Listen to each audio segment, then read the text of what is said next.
அல்லேலூயா, அல்லேலூயா. கர்த்தராகிய இயேசு கிறிஸ்துவின் அதிகாரமுள்ள நாமத்தில் உங்களை நான் வாழ்த்துகிறேன்.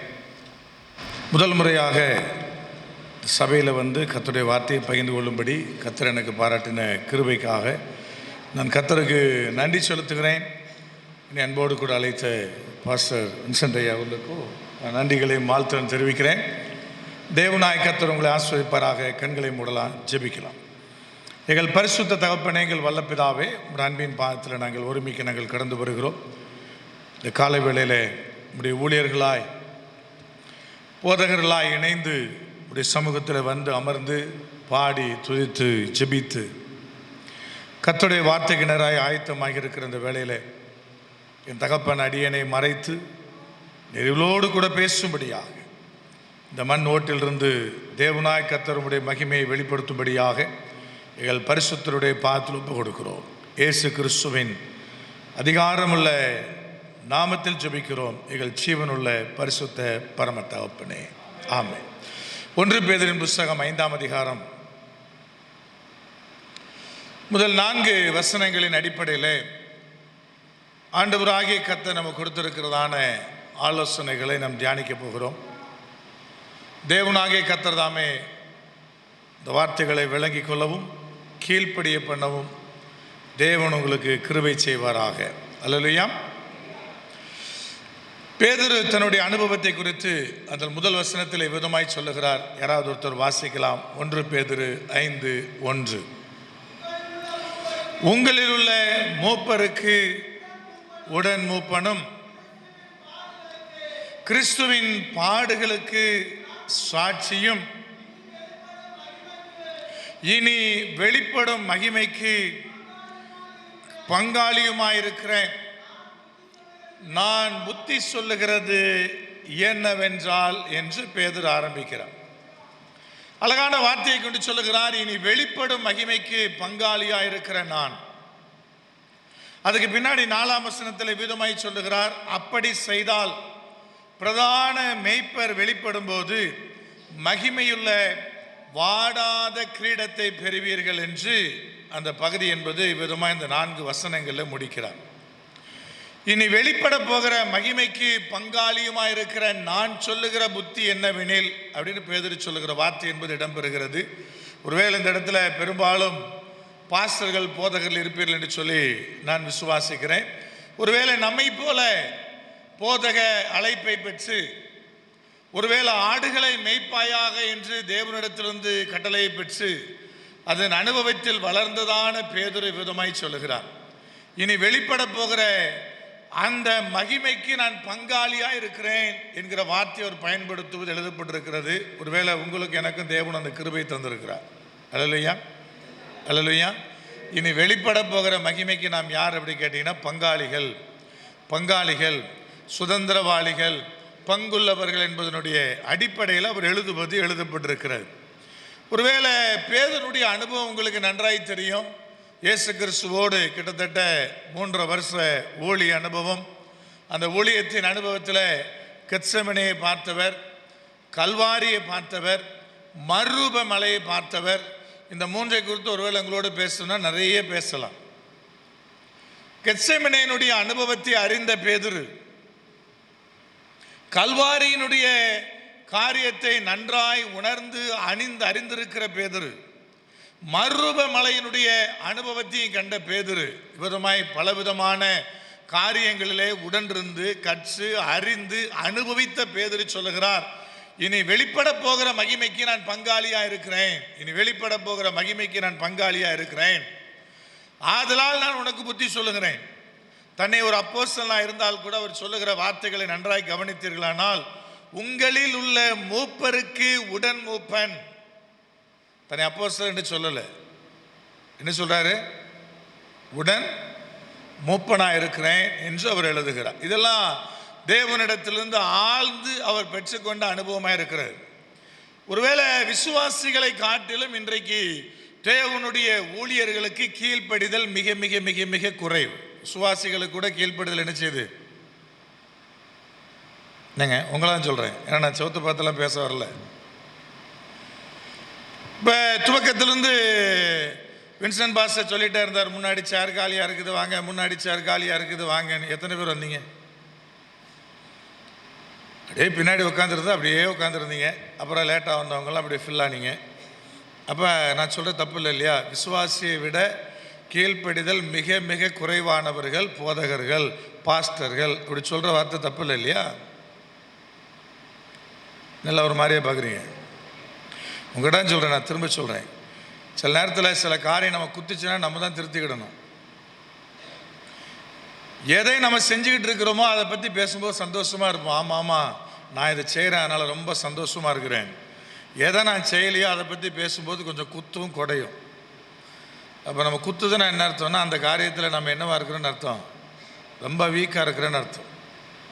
அப்போ 10 மணிக்கு நான் கரெக்டாக 10 மணிக்கு வந்துட்டேன். அது என்னுடைய பழக்கம்.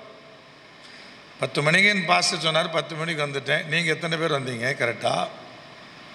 உள்ளே வரும்போது மட்டும் அந்த வாசலை தாண்டின உடனே வேகமாக ஓடி வர மாதிரி எத்தனை பேர் ஆக்ஷன் பண்ணீங்க? அதே வேகத்தை ரோட்டில் காட்டியிருந்தால் நீங்கள் கரெக்ட் டைமுக்கு என்ன பண்ணியிருப்பீங்க? என்னங்க, வாசல் வரைக்கும் அமைதியாக வந்திருப்பீங்கன்னு நினைக்கிறேன். நான் உள்ளே பார்த்த காட்சி தான் நான் சொல்ல முடியும். உள்ளே வந்தோன்னே பரபரப்பாக வேகமாக ஓடி வர்ற மாதிரிலாம் ஓடி வந்தீங்க.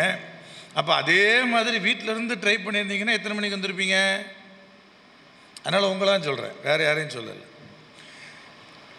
ஆனால் உட்காந்துருந்து என்ன செய்வோன்னு கேட்டிங்கன்னா, ஐயா அவர் சரியில்லை பிரதர், இவர் சரியில்லை பிரதர், அது அப்படி பிரதர், இவர் இந்த ட்ரெஸ்ஸு போட்டிருக்கிறாரு பிரதர். இங்கே வந்தோடனே என்ன பார்த்துட்டு எத்தனை பேர் என்ன எடை போட்டுக்கிட்டு இருந்தீங்களோ தெரியாது.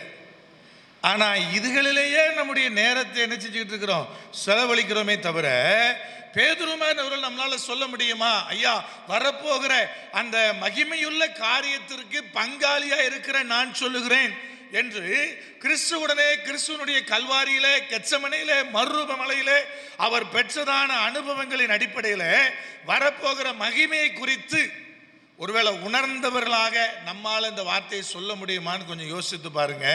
ஆனால் பேதுரு சொல்லுகிறாரு, உடன் மூப்பனாய் சொல்லுகிறேன். அப்போஸ்தலன் என்கிற அதிகாரத்தில் என்று நான் சொல்லவில்லை, உடன் மூப்பனாய் சொல்லுகிறேன். வரப்போகிற வெளிப்பட போகிற அந்த மகிமைக்கு பங்காளியா இருக்கிற நான் உங்களுக்கு புத்தி சொல்லுகிறேன், கொஞ்சம் என் புத்தியை கேளுங்கள் என்று சொல்லி பேதுரு சொல்லுகிற வார்த்தை எழுதப்பட்டிருக்கிறது. நிறைய தருணத்தில் போட்டிகள், பொறாமைகள், எரிச்சல்கள், அதிலே நம்முடைய காலங்கள்லாம் கடந்து போய்கிட்டே இருக்குது. பக்கத்து வீட்டில் தீ பிடிச்சதுன்னா அடுத்தது யார் வீட்டில் தீ பிடிக்க போகுதுன்னு அர்த்தம். நாங்கள் பக்கத்து வீட்டில் தீ எரியுதுங்க, அப்போ அடுத்தது யார் வீட்டுக்கு வரும்? நம்ம வீட்டுக்கு வரும். ஆனால் பக்கத்து வீட்டில் தீ பிடிச்சதுன்னா எத்தனை பாஸ்டர்களுக்கு சந்தோஷம் இல்லை? அந்த ஊழியக்காரரை குறை சொல்லி, இந்த ஊழியக்காரரை குறை சொல்லி, அவர் அப்படி இவர் இப்படி சொல்லும்போது நமக்குள்ள ஆஹா என்ன ஒரு ஆனந்தம், என்ன ஒரு மகிழ்ச்சி. தெரியலை, பக்கத்து வீட்டில் தீ பிடிச்சதுன்னா நம்ம வீட்டில் என்ன செய்யும்? தீ பிடிக்கும். அப்போ நக்கல், நையாண்டித்தனங்கள் இதெல்லாம் என்ன ஆயிடுச்சு பிரதர்? அது அதிகமாயிட்டே வந்ததுனால இன்னைக்கு காலகட்டத்தில் தேவனுடைய ஊழியர்களால் ஒருவேளை அவர்கள் அந்த ஆழ்ந்த அனுபவத்தோடு எல்லாருக்கும் வெளிப்படையாக சில ஊழியத்தை செய்ய முடியல. காலங்கள் மாறிக்கிட்டே இருக்குது. தீர்க்க தரிசனங்களை குறித்து, மற்ற காரியங்களை குறித்து நக்கலும் நையாண்டி அதிகமாயிட்டே இருக்கிறதுனால இந்த 2024 பார்த்தீங்கன்னா பெரும்பாலும் ஊழியர்கள் எந்த தீர்க்க தரிசனத்தையும் சொல்லலை, வாயை மூடிட்டு அமைதியாக இருக்கிறாங்க. ஏன் பிரதர்? நக்கல், நையாண்டி, ஃபேஸ்புக், வாட்ஸ்அப்பில் எதையாவது பேசுவது, இது எங்கே கொண்டே விடும் பிரதர்? நிறைய தருணத்தில் போலிகள் இல்லையா பிரதர்? போலிகள் இருக்கிறாங்க. ஆனால் நல்லவர்களும் செயல்பட முடியாதபடி முடக்கப்பட்டு வேத வசனம் சொல்லுது இல்லையா, தீர்க்க தரிசனம் இல்லாத இடத்துல ஜனங்கள் என்ன போவாங்க? சேர்கட்டு போவாங்க. அதை நோக்கி தான் நகர்த்தப்படுவோம். இன்னைக்கு வெளிப்படையாக ஒன்றையும் பேச முடியாத நிலைமை. காரணம் யாரு பார்த்தா நம்ம தான், பாஸ்டர்கள் தான். அப்ப இங்க ஒரு ஆழ்ந்த அனுபவத்தோடு பேதுரு சொல்லுகிறார், ஐயா வெளிப்பட போகிற மகிமைக்கு நான் பங்காளி.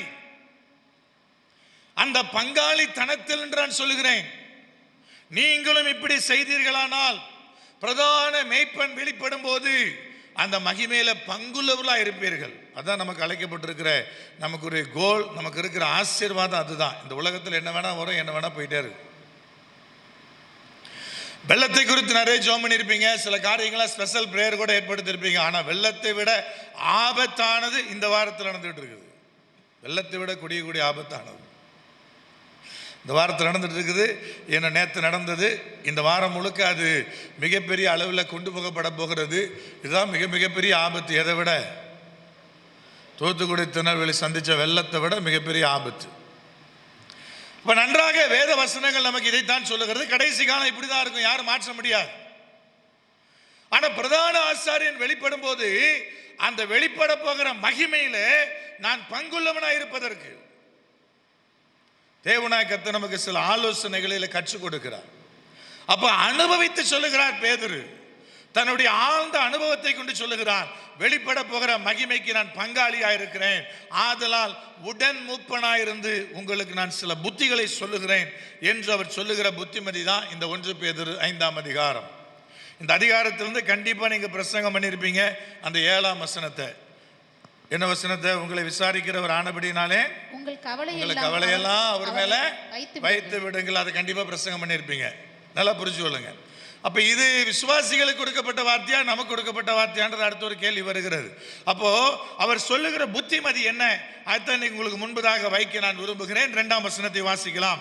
2ஆம் வசனம், உங்களிடத்தில் உள்ள தேவனுடைய மந்தையை, உங்களிடத்தில் உள்ள தேவனுடைய மந்தையை நீங்கள் மேய்த்து கட்டாயமாய் அல்ல. நல்லா கவனிங்க. ஆண்டவராய் கர்த்தர் ஒரு மேய்ப்பனாக உங்களை ஏற்படுத்தி இருக்கிறார். அங்க அழகாய் சொல்லப்படுகிறது, மந்தை உங்களிடத்தில் இருக்கிறது, ஆனா மந்தை உங்களுக்குரியது அல்ல. மந்தை யாருக்கிட்ட தான் இருக்குது? யாருக்கிட்ட தான் இருக்குது? உங்ககிட்ட தான் இருக்குது. ஆனா அது யாருடைய மந்தை? யாருடைய மந்தை? தேவனுடைய மந்தை. அப்ப தேவனுடைய மந்தையை நான் மேய்க்கும்படியான பொறுப்பை பெற்றிருக்கிறேனே தவிர அந்த மந்தை எனக்குரியது அல்ல. சைலண்ட் ஆயிட்டீங்க. நான் சொல்லுங்க, வசனம் சொல்லுதுங்க, மந்தை உங்ககிட்ட தான் இருக்குதுங்க, ஆனா அந்த மந்தை உங்க மந்தை கிடையாது. அந்த மங்கை யாருடைய மந்தை? அது தேவனுடைய மந்தை. அந்த தேவனுடைய மந்தைய எப்படி மேய்க்க வேண்டும் என்று அங்கே அழகாக சொல்லப்படுகிற வார்த்தைகள் தான் எழுதப்படுகிறது. அந்த தேவனுடைய மந்தையை மேய்க்கும்படியான பொறுப்பை பெற்றிருக்கிறீர்கள். அவ்வளவுதான். உங்களுக்கு எவ்வளவு காலம் இந்த உலகத்தில் இருப்போம் தெரியாது. நடக்கிற மரணங்கள் அவ்வளவு கொடுமையா இருக்கிறது. எனக்கு இன்னைக்கு 50 வயசு ரன்னிங். இந்த 50வது வயதுல ஒருவேளை கிட்டத்தட்ட என்ன போலே ஒரு சகோதரர் உண்டு, அவருக்கு 50 வயசு, சனிக்கிழமை அவர் இறந்து போனார். எனக்கு 9 வருஷம் கழிச்சு தேவன் என்னை ஆசீர்வதிச்சு ஒரு 12 வயசுல ஒரு பையன் இருக்கிறான், 8th ஸ்டாண்டர்ட் படிச்சுட்டு இருக்கிறான். அதே மாதிரி அவரையும் ஆண்டவர் ஆசீர்வதிச்சு அவருக்கு ஒரு பெண் குழந்தை கொடுத்திருந்தாரு. அதே மாதிரி அந்த 8 ஆண்டு காலத்துக்கு பிற்பாடு அந்த பிள்ளையும் 8th ஸ்டாண்டர்ட் படிச்சுட்டு இருக்குது. எனக்கு தெரிஞ்சவர் திடீரென்று மரித்து போனார் சனிக்கிழமை. அப்போ நல்லா புரிஞ்சுவாங்க, நம்மளாம் பெரிய பலசாலிகளாக பிரதர் இவ்வளோ காலம் கத்தர் வச்சிருக்காருன்னு கேட்டிங்கன்னா இல்லை. என்னைக்கு மரணம் வரும்ன்றதே தெரியாது.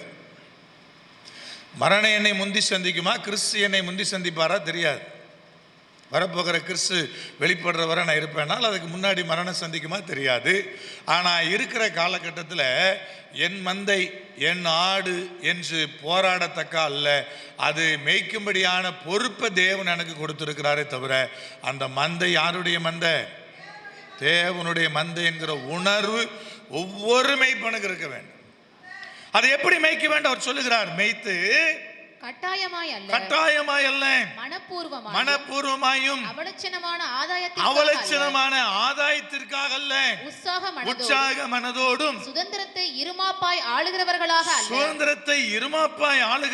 அல்ல, மந்தைக்கு மாதிரிகளாகவும் கண்காணிப்பு செய்யுங்கள் என்று சொல்லுகிற வார்த்தை என்பது இடம்பெறுகிறது. எப்படி மேய்க்க வேண்டும் பிரதர்?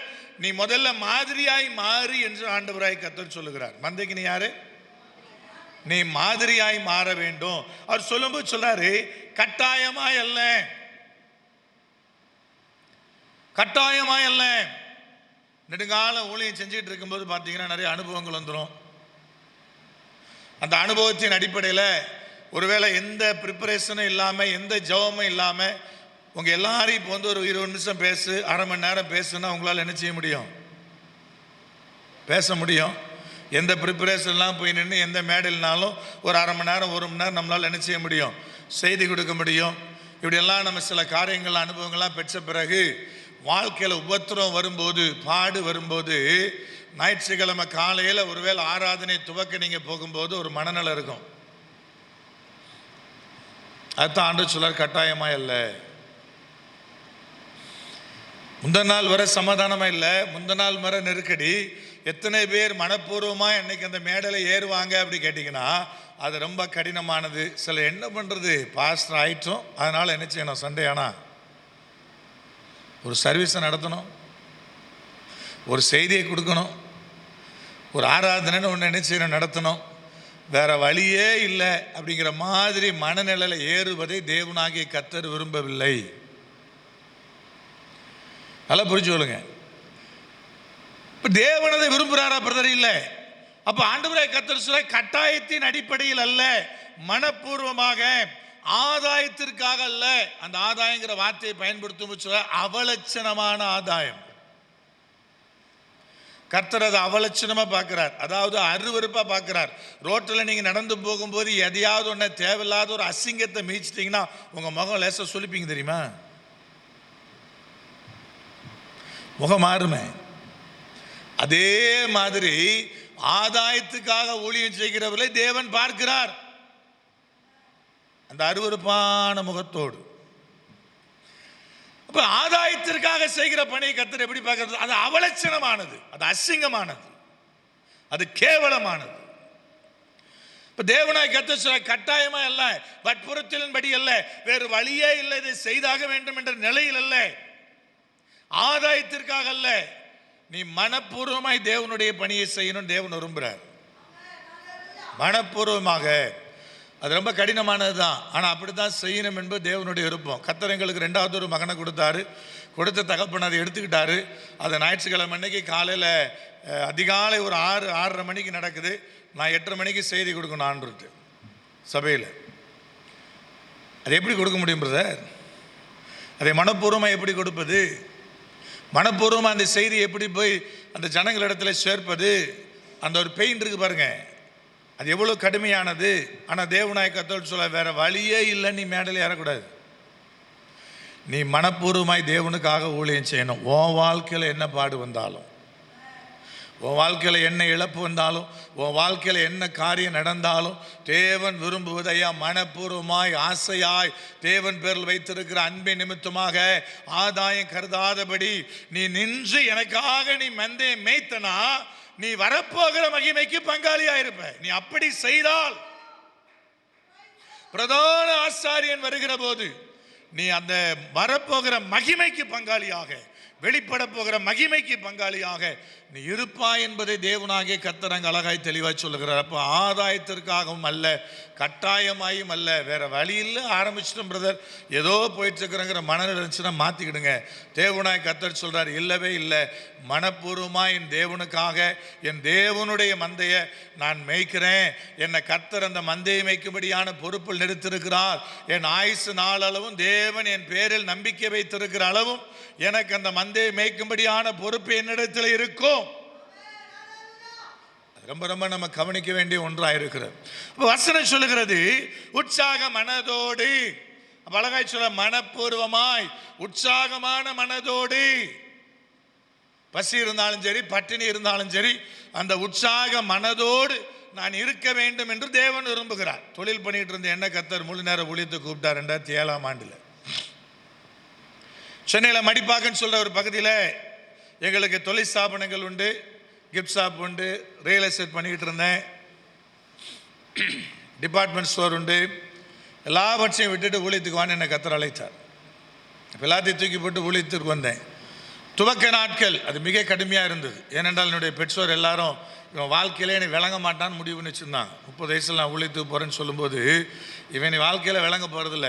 எங்கள் அப்பா நான் ஊழியத்துக்கு போகிறேன்னு சொல்லும்போது அவர் சொன்ன, எனக்கு ஆசீர்வாதமாக சொன்ன வார்த்தை என்னென்னா, அது 4 ரோடு ஜங்ஷன், கூட் ரோடு சொல்லுவாங்க, 4 ரோடு ஜங்ஷன், இந்த கூட் ரோட்டில் நீ பிச்சை எடுப்பேன்னு சொல்லி தான் அனுப்பி வச்சார். அப்படி சொல்லி தான் அனுப்பினார். பசி வந்தது, பட்டினி இருந்தது, எல்லாம் இருந்தது.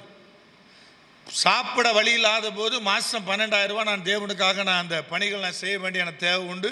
அதை நான் செஞ்சுக்கிட்டே இருப்பேன். வீட்டில் சாப்பிட்றதுக்கு காசு இருக்காது, பட்டினி கிடப்போம். ஆனால் கர்த்தருடைய பணி செஞ்சுக்கிட்டே இருந்தோம். இன்றைக்கி கர்த்தர் கிருபையில் 143 சபைகளை உருவாக்கி இருக்கிறோம். 5 ஸ்டேட்டில் நார்த்தில் நாங்கள் ஊழியம் பண்ணிகிட்டு இருக்கிறோம். தமிழ்நாட்டில் கடலூர், அரியலூர், பெரம்பலூர்லேருந்து ராமேஸ்வரம் வரைக்கும் எங்களுடைய பணிகள் நாங்கள் செஞ்சுக்கிட்டே இருக்கிறோம். கர்த்தர் ஆசீர்வதித்து வைத்து இருக்கிறார். நல்லா புரிஞ்சு சொல்லுங்க. கர்த்தர் எதிர்பார்ப்பது என்ன பிரதர்? நீ பட்டினியா இருக்கிற இரு, ஆனால் உற்சாகம் மனது குறையக்கூடாது. தேவன் சில காலம் அவைகளை அனுமதிக்கிறார், சில காலம் நம்மை பாதை வழியை நடத்துகிறார். நான் உற்சாக மனதோடு மனப்பூர்வமாக தேவன் எனக்கு கொடுத்த மந்தையை நான் மேய்க்க வேண்டும். அதுதான் கர்த்தர் நம்மிடத்தில் எதிர்பார்ப்பது. இன்னைக்கு வரைக்கும் சென்னையில் எங்களுக்கு ஆஸ்பெட்டாஸ் சீட்டு தான் இன்னைக்கு வரைக்கும் மேலே. நாங்கள் சென்னையில் வெறும் 54 குடும்பம் தான் எங்கள் சபையில், ஆனால் 143 சபைகளை உருவாக்கி இருக்கிறோம். புரிஞ்சு கொள்ளுங்க. அதனால தான் நான் சொல்கிறேன், வெளிப்பட போகிற மகிமைக்கு பங்காளியாக மாறணும்னா நீங்கள் இவ்விதமாய் வாழ வேண்டும் என்று தேவன் விரும்புகிறார். அப்புறம் சொல்றாரு, சுதந்திரத்தை இருமாப்பாய் ஆளாமல் இருமாப்பான மனதோடு. நான் யார் தெரியுமா பாஸ்டர்?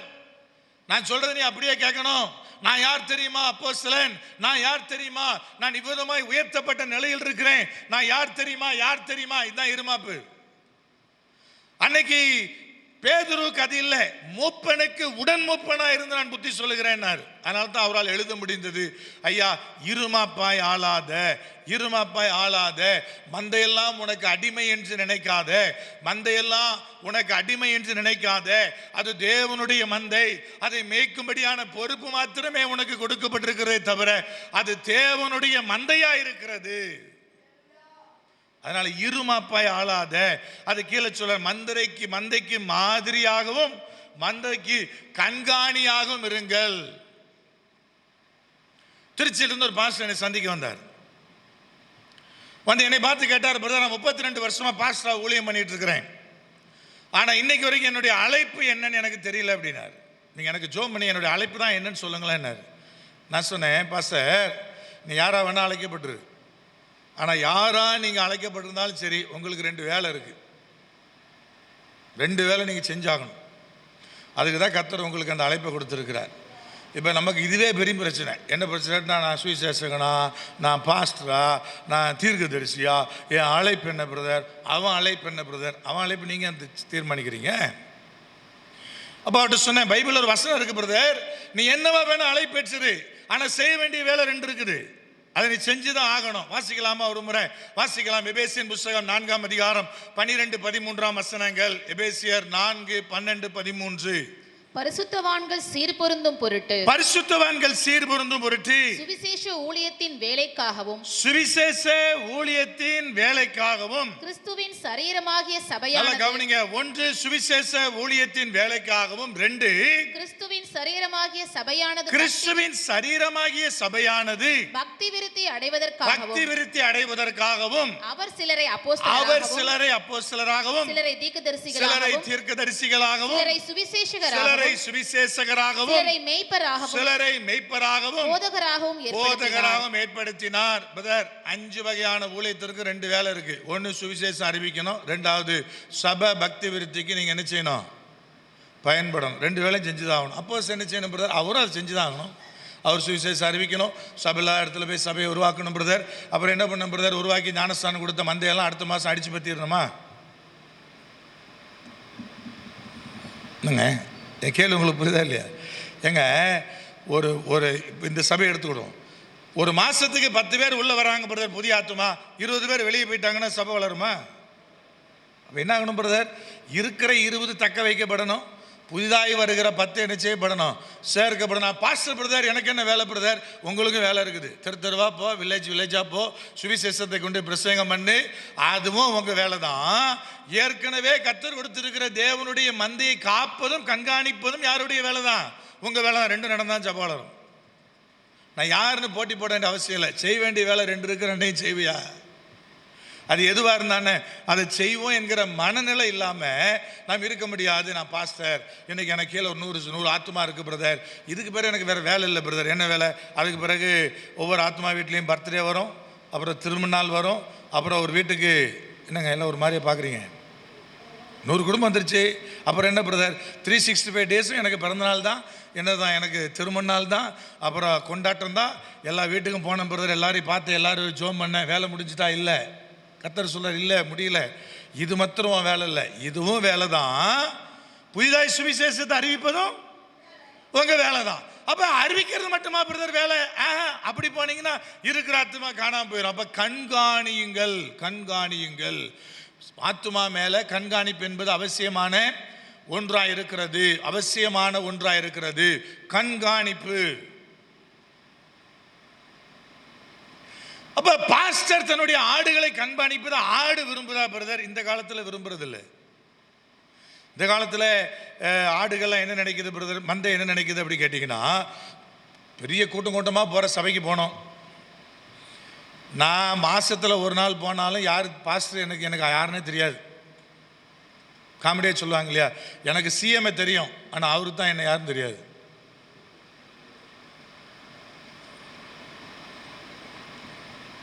யாராவது விசுவாசி இருந்தால் கொஞ்சம் கவனிங்க.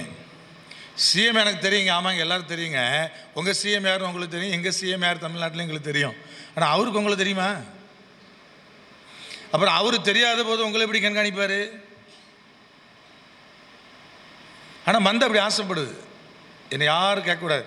ஓசூரில் என்னோடய நண்பர் ஒருத்தருக்கு மகளுக்கு மாப்பிள்ளை பார்க்குறா கூப்பிட்டு போனால் நானும் போனேன் அவர் கூட.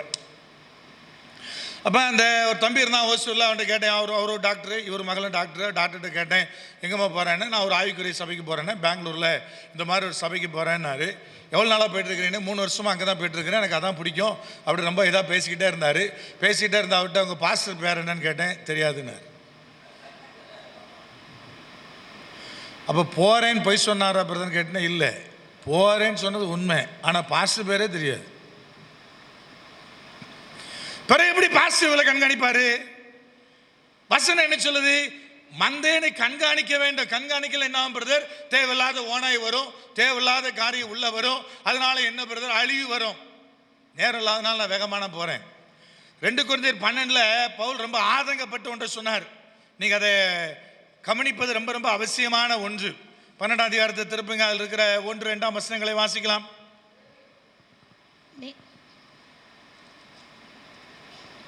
சாரி, 1 கொரிந்தியரா?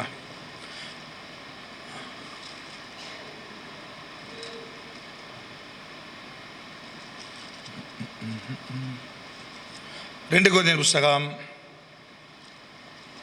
சரி,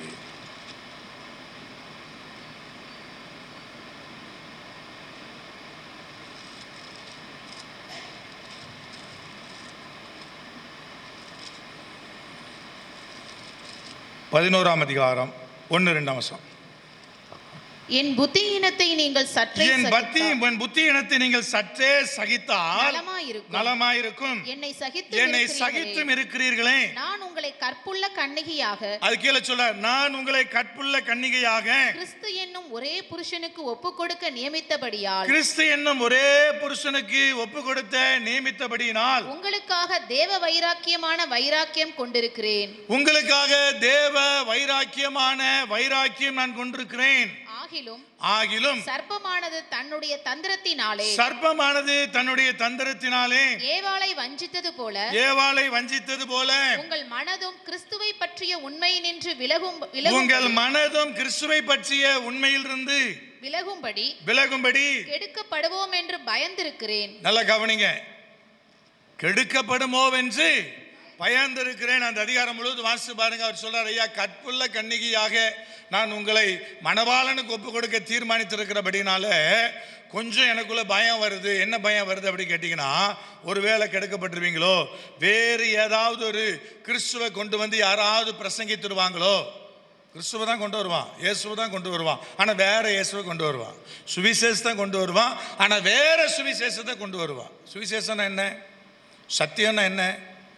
வசனம் சொல்லுது, 1 தீமோத்தேயு 2 வாசிக்கிறோம், தேவன் ஒருவரே, அவருக்கும் மனுஷனுக்கும் நடுவான மத்தியஸ்தர் ஒருவரே, அவரே ஆண்டவராக இயேசு கிறிஸ்து. இந்த சத்தியத்தை அறிகிற அறிவை எல்லாரும் அடைய வேண்டும் என்பது தேவனுடைய சித்தமாக இருக்குது. இதுதான் சத்தியம், இதுதான் சுவிசேஷம். இதான் இன்னைக்கு அறிவிக்கப்படுதா? இன்னைக்கு நம்ம போடுற வால் போஸ்ட்ல என்ன அடிக்கிறோம், நோட்டீஸ்ல என்ன அடிக்கிறோம், ஈர்த்தா அடிக்கிறோமா? இல்லையே. பிசாசு பிடியா, கட்டுகளா, கடன் பாருங்களா, பில்லி சூனியமா, அப்படிதான் அடிக்கிறோம். வாங்க இயேசுகிட்ட, அப்படிதான் அடிக்கிறோம்.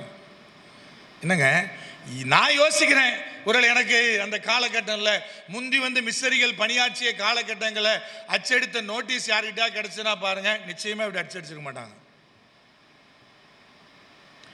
இப்போ சுவிசேஷம் என்ன, சத்தியம் என்ன, எப்போ தடமாறிச்சு பிரதர், எப்போ எல்லாம் மாறி போச்சு நமக்கே தெரியல. ஆனால் மாறிட்டு இப்போ அடிக்கிற எல்லா வால்போஸ்டும் எல்லா நோட்டீஸும் கடனா பாரமா நோயா பிரச்சனைன்னு தான் வருதே தவிர கிறிஸ்துவை அறிக்கத்தக்கதான அந்த சத்தியத்தை அறிகிற அறிவை ஜனங்களுக்குள்ளே பூட்டத்தக்கதான ஒன்றும் இல்லை. அதனால தான் அவனும் வாரான், கட்டு முடிச்சோன்னே வீட்டுக்கு போயிடறான்.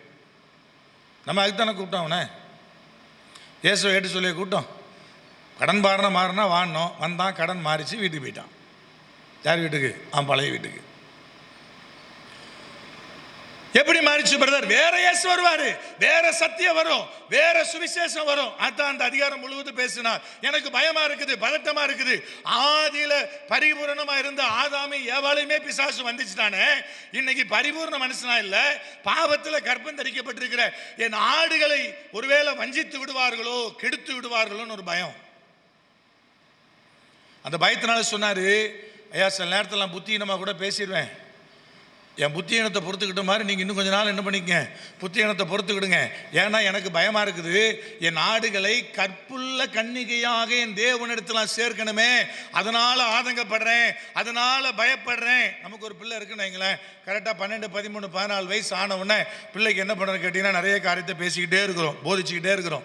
இப்படி பண்ணாத, அப்படி பண்ணாத, இது இப்படி ஆயிரும், அது இப்படி ஆயிரும், எல்லாவற்றையும் ஒருவேளை போதிச்சுக்கிட்டே இருக்கிறோம். அந்த பிள்ளைக்கு பிடிக்குமா? அது அப்பா பார்த்தாலும் துணந்தானு சொல்லுது இல்லையா?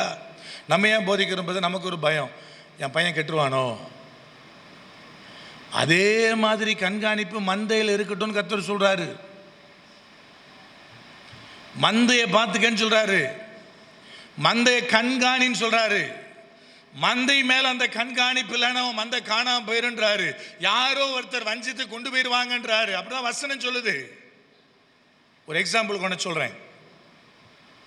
ஒரு வாலிப பெண், அவங்க அப்பா ரொம்ப நேர்மையாக போலீஸில் இருந்து ரிட்டையர்ட் ஆனவர், அதனால் பெரிய செல்வம்லாம் கிடையாது. அவளுக்கு 27 வயசாவது, மாப்பிள்ளை பார்த்துட்டு இருக்கிறாங்க. அவள் திடீர்னு வந்தா 2 வருஷம் முன்னாடி, அங்கிள் ஒரு காரத்துக்காக ஜோம் பண்ணுங்க. நான் என்னென்ன இப்போ தான் கார் ஒன்று புக் பண்ணியிருக்கிறேன், XUV 700 700 கார் புக் பண்ணியிருக்கிறேன், நீங்கள் அதுக்காக ஜெபிங்கன்னாரு. அவர் சொன்னால், நான் உடனே கேட்டேன்மா அது 28 லட்சம் ஆச்சு, அவ்வளோ ரூபா வச்சிருக்கியான்னு கேட்டேன். உடனே அவர் சொன்னால் 4 லட்ச ரூபா வச்சிருக்கேன் அங்கிள், மீதி லோன் போட போகிறேன்னா. இப்போ எவ்வளோ கட்டிருக்கேன்னு அட்வான்ஸாக 25,000 ரூபா கட்டிட்டு வந்திருக்கிறேன்னா. நான் அவர்கிட்ட கேட்டேன்மா திடீர்னு உனக்கு கல்யாணம் ஒழுங்காச்சுன்னா என்ன செய்வேன்னு கேட்டேன். உடனே அவர் சொன்னால், மாப்பிள்ளைகிட்ட சொல்லிடுவேன், எனக்கு சொந்தமாக கார் இருக்குது, அந்த காரை கொண்டு வரேன்னு சொல்லிடுவேன்னா. நான் சொன்னேன், சும்மா போனாலே புதுசாக கார் கேட்பான் மாப்பிள்ளை, நீ வர பழைய காரை கொண்டு வரேன்னா கன்ஃபார்மாக சொல்லுவான், எனக்கு புதுசாக ஒரு கார் வாங்கிட்டு வாம்மா, எதுக்கு இந்த தேவையில்லாத வேலை பார்க்குற? சரி, எதுக்கு உனக்கு இத்தனை லட்ச ரூபாயில் காரு, என்ன செய்ய போகிற? அதனால் நான் உனக்கு ஒரு 3 ஆப்ஷன் தரேன், SUV வேணா இந்த காரை பாரு, செடான் டைப் வேணா இந்த காரை பாருன்னு அவளுக்கு ஒரு 3 ஆப்ஷன் சொன்னேன். 10 லட்ச ரூபாய் கீழே. எதுக்கு நீ எவ்வளோ வட்டி கட்டினா எவ்வளோ வரும் எல்லாத்தையும் கணக்கு போட்டு சொன்னேன். போனால் அடுத்த நாள் காலைல ஃபோன் பண்ணால், அங்கிள் ரொம்ப சந்தோஷம் அங்கிள், எனக்கு கரெக்டாக கைட் பண்ணிங்க, நான் 25,000 ரூபா ரிட்டர்ன் வாங்கிட்டேன், இப்போ நான் இந்த நீங்கள் சொல்கிற காரில் ஒன்று செலக்ட் பண்ண போகிறேன், ஜோம் பண்ணிக்கங்கன்னா நான் ஜோம் பண்ணேன்.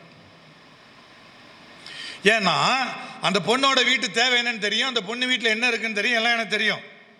இப்போ இதே மகள் யாரோ ஒருத்தர் அறியாத டிவியில் வர்ற, யூடியூப்பில் வர்ற ஒரு ஊழியக்கார்ட்ட ஃபோன் பண்ணி, இந்த மாதிரி பிரதர் நான் இந்த மாதிரி கார் புக் பண்ணியிருக்கேன், ஜோம் பண்ணிங்கன்னு சொன்னால் அவர் என்ன சொல்லுவார்? என்னங்க சொல்லுவார்? ஆசீர்வதிச்சு ஜோம் பண்ணுவாரா? ப்ளஸ் பண்ணி ஜோம் பண்ணுவாரா? நல்லா புரிச்சுங்களுக்கு. எப்படிங்க மேய்க்கிறது? மந்தையை குறித்து தெரியாமல் எப்படி மேய்ப்பது?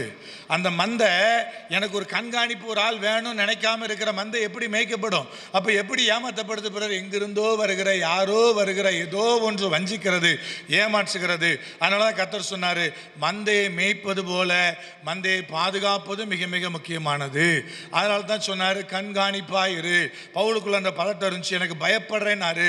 ஏன்னா அவன் கற்புள்ள கன்னிகை நான் கிறிஸ்துவுக்கு ஒன்று ஒப்புவிக்கணுமே, ஆனால் ஒருவேளை கெடுக்கப்பட்டுமோங்கிற பயந்தார். நீங்கள் என்ன பயந்துடக்கூடாதுன்னு கேட்டிங்கன்னா, ஐயையோ வர்ற காணிக்க போயிருமேன்னு பயந்துடக்கூடாது. 2 வித்தியாசம் இருக்கு இல்லையா? பவுலுடைய ஆதங்கம் என்ன, பவுலுடைய பயம் என்ன? ஐயோ இந்த கற்புள்ள கன்னிகை ஒப்புவிக்கப்பட வேண்டி இவள் கெட்டுருவாளோ, மணவாளனுக்கு நியமிக்கப்பட முடியாமல் போயிருமோ, வேறுங்கிருந்தோ வந்து வேற இயேசுவை, வேற சத்தியத்தை, வேற சுவிசேஷத்தை யாராவது சொல்லிடுவாங்களோன்னு பயப்பட்டார். நமக்கு என்ன பயம்னா காணிக்க போயிருமோன்னு பயம். அம்மா பிரதர் நானும் பாட்டமாக இருக்கேன்னு சொல்லாதீங்க.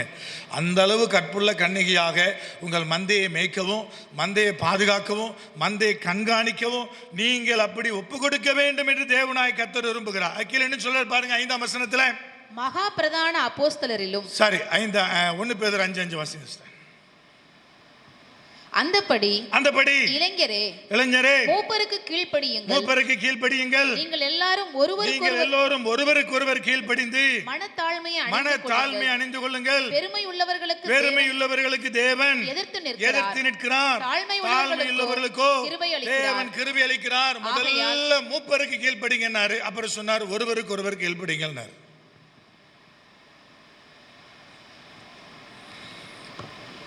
கணவன் மனைவியினுடைய உறவை வைத்து சபையோடு ஒப்பிட்டு எபேசியர் 5 பேசும்போது, மனைவிகளே உங்கள் சொந்த புருஷருக்கு கீழ்ப்படிங்கனாரு.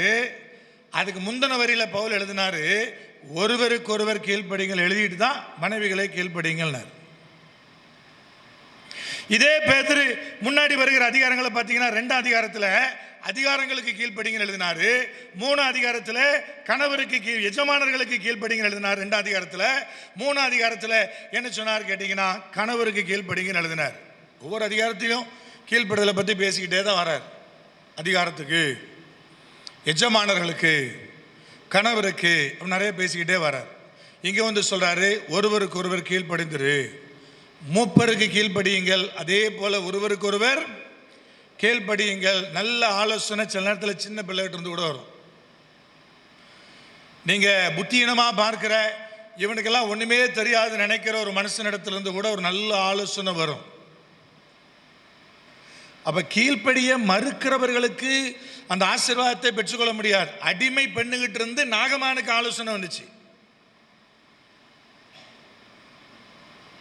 அடிமை பெண், வேலைக்கார பெண் இல்லை. வேலைக்கார பெண்ணாவது சில வார்த்தைகளை பேசுறதுக்கு என்ன இருக்குன்னு கேட்டீங்கன்னா அவர்களுக்கு அந்த பெலன் இருக்கும். சில காரியத்தை பேசலாம், அவங்களுக்கு உரிமை உண்டு. அடிமை என்ன பேசுவாங்க? கூட்டம் ஆரம்பிக்குது, பாஸ்டர் சொல்றாரு கூட இருக்கிற அசிஸ்டண்ட்டை எல்லாத்தையும் அழகா தொடச்சி சேரெல்லாம் தலைகளை கவுத்து வை அப்படின்னு சொன்னா உடனே நம்ம கேட்போம். என்ன கேட்போம்னா, பாஸ்டர் தலைகளை வச்சா எப்படி உட்காருதுன்னு கேட்போம் இல்லையா? ஆனால் அடிமை என்ன செய்ய முடியாது, கேட்க முடியாது. தலைகளை வேணா தலைகளை வைக்கணும். அந்த அடிமைகிட்ட இருந்து நாகமானுக்கு ஒரு ஆலோசனை போச்சு. இப்போ கீழ்ப்படுதல் எப்படி பிரதர்? எல்லாரும் கீழ்ப்படிச்சு தாங்க ஆனோம். இல்லை நான் பெரியாள் நீ பெரியாள் இருக்காத, ஒருவருக்கு ஒருவர் கீழ்ப்படியுங்கள் என்கிற சத்தியமும் அங்கே கொடுக்கப்படுகிறது. அதே போல 6ஆம் வசனத்தில் சொல்றாரு அவர் உங்களை ஆகையால் ஏற்ற காலத்தில் தேவன் உங்களை உயர்த்தும்படிக்கு அவருடைய பலத்த கைக்குள் அடங்கி இருங்கள்.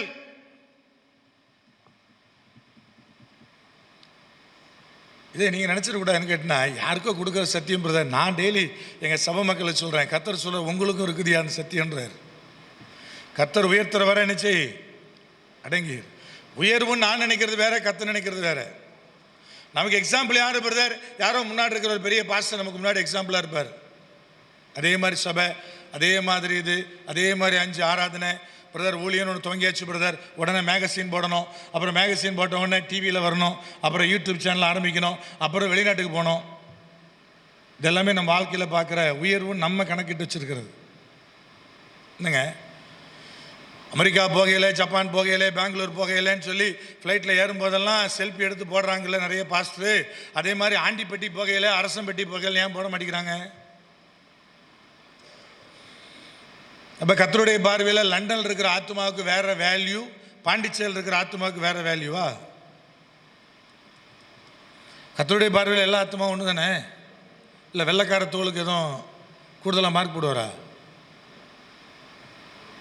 இப்போ உயர்வுன்னு நான் நினைக்கிறது வேற, கர்த்தர் என்னை குறித்து வச்சிருக்கிற திட்டம் வேற. ஐயா நான் அங்கே போகிறது இங்கே போகிறதா உயர்வா பெறுதல் இல்லை, அந்த பாச மாதிரியே ஆகிறது உயர்வா பெறுதல் இல்லை. கர்த்தர் உங்களுக்கென்று நியமித்தது உங்களுடைய கரங்களில் வரும். நான் உங்களை மாதிரி மாற முடியாது, நீங்களும் என்ன மாதிரி மாற முடியாது. அது தேவ திட்டமும் இல்லை. கர்த்தர் அழகா சொல்றாரு, ஐயா உன் வேலையை நீ செய், பலத்த கைக்குள் அடங்கிரு. அது நமக்கும் கொடுக்கப்படுற போதனை தான். விசாரிக்கிற ஒருத்தர் இருக்கிறார், அவர்கிட்ட விசாரணை ஒப்புவி. கடைசியா சொல்றாரு பாருங்க, வாசிப்பு நம்ம நிறைவாக்க போகிறோம். 9, 10 வசனங்களை வாசிக்கலாம். விசுவாசத்தில் உறுதியாயிருந்து விசுவாசத்தில் உறுதியாயிருந்து அவனுக்கு எதிர்த்து நில்லுங்கள். அவனுக்கு எதிர்த்து நில்லுங்கள். உலகத்தில் உள்ள உங்கள் சகோதரிடத்திலே அப்படிப்பட்ட பாடுகள் நிறைவேறி இருக்கிறது என்று அறிந்திருக்கிறீர்களே. அதுக்கு முந்தின வசனம், தெளிந்த புத்தி உள்ளவர்களாயிருங்கள், விழித்திருங்கள், ஏனெனில் உங்கள் எதிராளியாகிய பிசாசானவன் கெர்ச்சிக்கிற சிங்கம் போல எவனை விழுங்கலாமோ என்று வகை தேடி சுத்தி திரிகிறான். பிசாசுக்கு எதிர்த்து நில்லுங்கன்னு சொன்னார். அவன் மந்தையை கெடுப்பானார், உங்களை கெடுப்பானார், உங்களுக்குள்ள நுழைவானார். வசனம் என்ன சொல்லுது? தெளிந்த புத்தியும் விழித்திருக்கிற மனம் இல்லாம பிசாசு எதிர்கொள்ள முடியாது.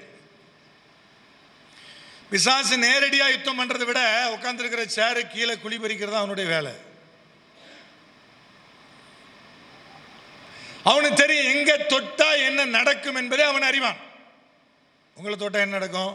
உங்க வீட்டில் நீங்க அதிகமா பதட்டப்படுறது யாரு? உங்க பிள்ளையை தொட்டா உங்க வாழ்க்கையில் என்ன நடக்கும்? உங்க மனைவி மேல கை வச்சா என்ன நடக்கும்? கணவர் மேல கை வச்சா என்ன நடக்கும்? நல்லா தெரியும்.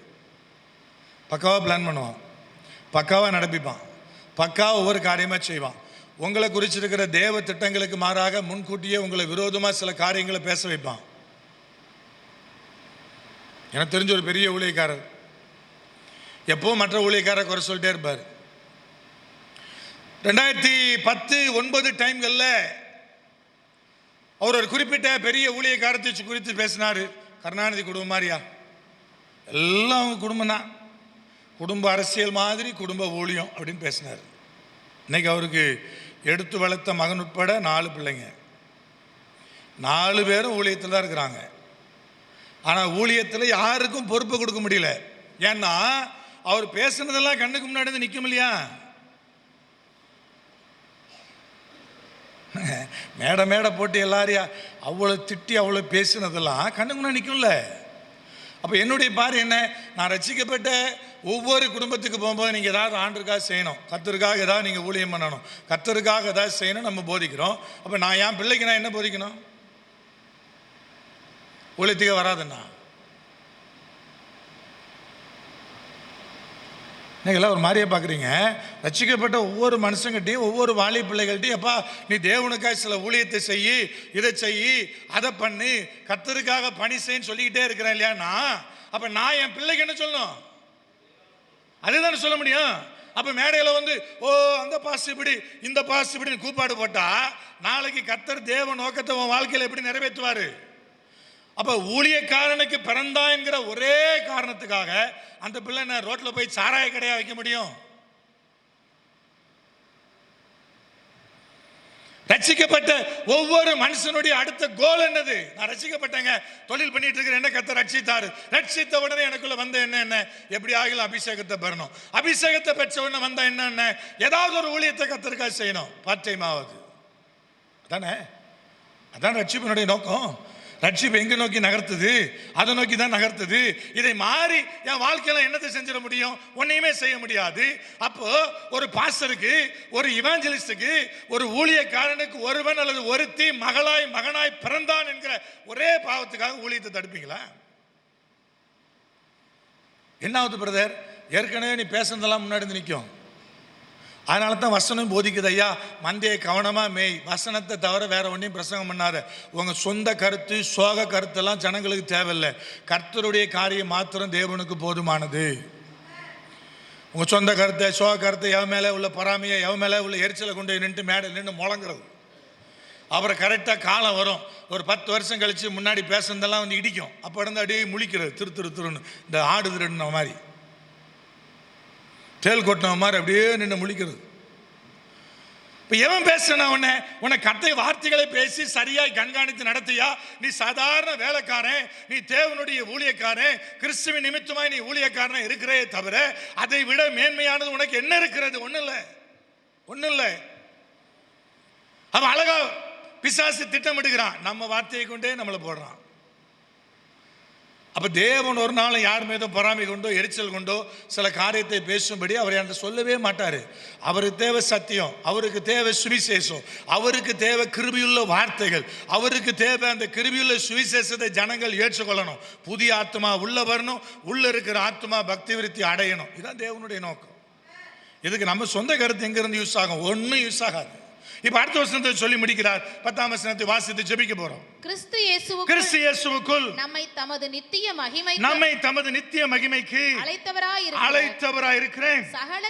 சகல கிருபையும் பொருந்திய தேவன் தாமே கொஞ்ச காலம் பாடு அனுபவிக்கிற உங்களை சீர்படுத்தி ஸ்திரப்படுத்தி பலப்படுத்தி நிலை நிறுத்துவாராக. இங்க மறுபடியும் சொல்றாரு, நம்மை நித்திய மகிமைக்கு அழைத்தவராயிருக்கிற நம்முடைய தேவன், சகலவித கிருபையும் பொருந்திய தேவன்.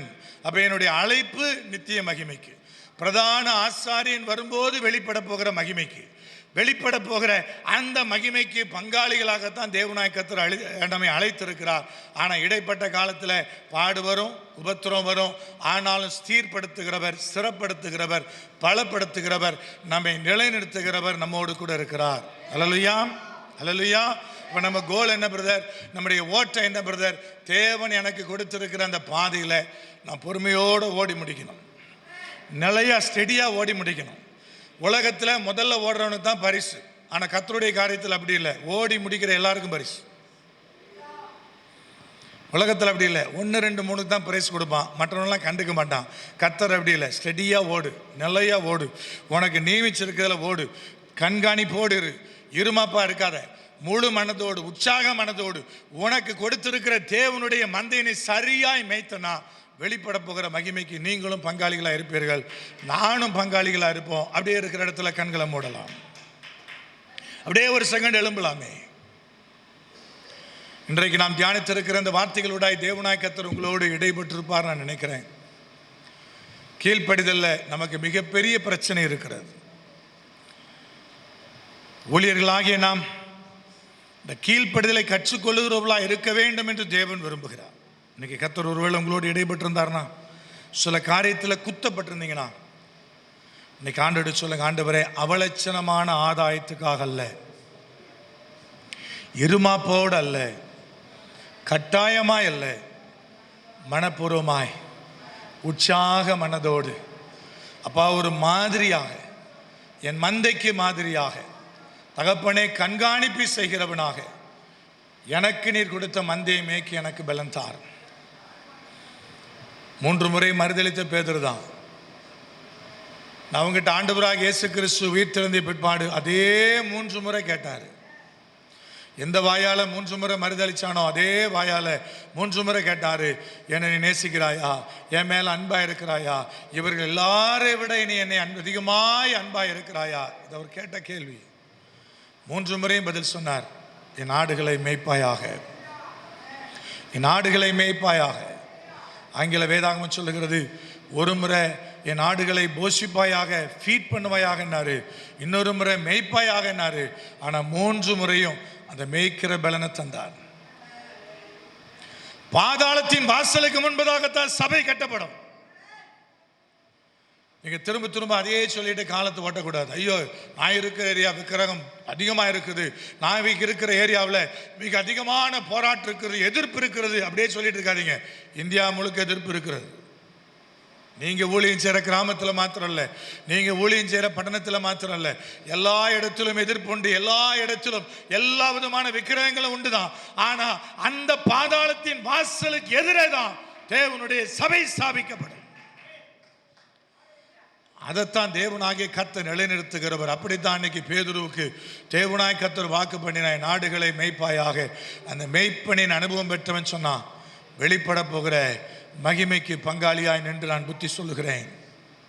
எனக்கு அன்பான தேவ பிள்ளைகளே, ஒருவேளை இதுவரைக்கும் நீங்கள் அந்த மறுதளித்த பேதுரு மாதிரி இருக்கலாம். சில காரியத்தில் அழைத்த அழைப்புக்குள்ள உங்களை ஒப்பு கொடுத்த போது இருந்த வேகம் இப்போ இல்லாமல் இருக்கலாம், அந்த அர்ப்பணிப்பு இல்லாமல் இருக்கலாம்.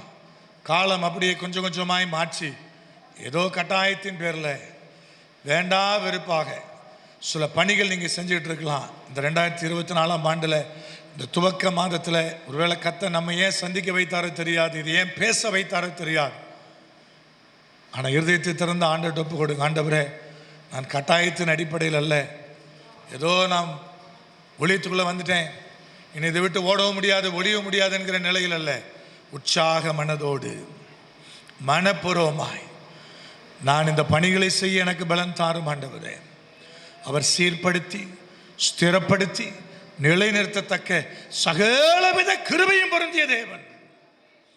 அந்த தேவனுக்காய் நீங்களும் நானும் ஊழியம் செய்கிறோம். அந்த தகப்பனுக்கு முன்பு ஒப்பு கொடு. ஆண்டவரே, அந்த பலன் அந்த கிருபை எனக்கு தாரும். தகப்பனே, இன்றைக்கு வந்து இந்த இடத்தில் இருக்கிற ஊழியக்காரிகளாய் நிற்கிற ஒவ்வொரு பிள்ளைகளுக்கும் அந்த பலனை தாரும். ஒவ்வொரு பிள்ளைகளுக்குள்ள அந்த அபிஷேகத்தை தாரும். அந்த வல்லமையை ஊற்றும் ஆண்டவரே. அந்த கிருபைகள் பிள்ளைகளுக்கு கூட்டி கொடுக்கப்படுவதாக. அவர்கள் ஆண்டவரே இவ்விதமாய் தன்னை காத்து கொண்டு வெளிப்பட போகிற மகிமைக்கு பாத்திரமானார். எங்கள் பிரதான ஆசாரியனாகிய நீர், எங்கள் பெரிய மேய்ப்பனாகிய நீர் இந்த உலகத்தில் வருகிற போது வெளிப்பட போகிற அந்த மகிமைக்கு பாத்திரமாய் பங்காளியாய் நிற்கத்தக்கதாக எங்களை உறுதிப்படுத்தும் ஆண்டவரே. வந்திருக்கிற பிள்ளைகளை உறுதிப்படுத்தும் என் தகப்பனாகிய தேவன். அந்த கிருபைகளை பலன எங்கள் பரத்திலிருந்து எங்கள் பிள்ளைகள் மீது ஊற்றும். மகிமை வெளிப்படட்டும். இயேசு கிறிஸ்துவின் அதிகாரமுள்ள நாமத்தில் ஜெபிக்கிறோம் எங்கள் ஜீவனுள்ள பரிசுத்த பரம தகப்பனே, ஆமென். ஆமென். ಎಲ್ಲ ಕರಗಳ ತಿರುಗತ ಮಹಿಮೆಪಡೆದು. ಹಾಲೆಲೂಯಾ. ಓ ರಿಬಾದರಬ ಶಾಕ